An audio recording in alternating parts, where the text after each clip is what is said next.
Gilbert Rozon revient dans l'actualité parce qu'il fait l'objet d'une poursuite civile de 1,6 million de dollars en lien avec une agression sexuelle. On se rappellera qu'en décembre 2020, il avait été acquitté d'une accusation de viol. Nous vous proposons un retour sur cette affaire.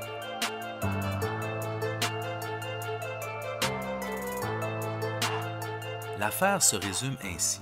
En 1979 ou en 1980, Gilbert Rozon invite la plaignante à prendre un verre. Il vient la chercher à la station de radio où elle travaille en fin de soirée. Ils se rendent dans une discothèque puis dans une résidence privée. En 2017, dans la foulée des dénonciations visant M. Rozon, la plaignante porte plainte contre lui pour l'avoir violé. Elle l'accuse également d'attentat à la pudeur.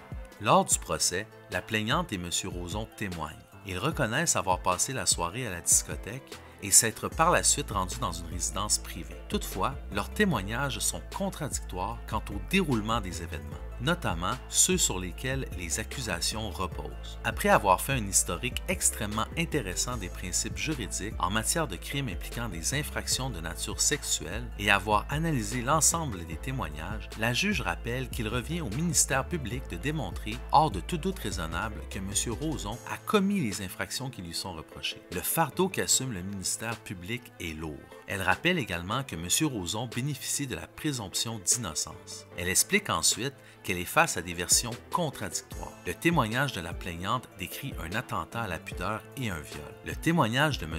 Rozon décrit des attouchements qui cessent dès que la plaignante se raidit et une relation sexuelle subséquente initiée par la plaignante alors qu'il dort. Elle explique également qu'elle ne peut pas se contenter de retenir la version qu'elle considère la plus plausible ou la plus véridique. Elle doit d'abord décider si elle croit le témoignage de M. Rozon. Si elle le croit, elle la quitte. Sinon, elle peut toujours la quitter, même si elle ne croit pas son témoignage, mais qu'il soulève un doute raisonnable. Elle conclut que l'analyse du témoignage de M. Rozon révèle qu'il est plausible et qu'il est exempt de contradictions susceptibles d'en affecter la crédibilité ou la fiabilité. Ceci dit, elle soulève tout de même certains éléments qui affectent la crédibilité de son témoignage. Quant au témoignage de la plaignante, elle le considère crédible, mais elle juge que certaines imprécisions et la qualité de ses souvenirs affectent la fiabilité de son témoignage. Ainsi, même si elle ne croit pas la version des faits donnée par M. Rozon, celle-ci soulève tout de même un doute raisonnable. Pour être clair,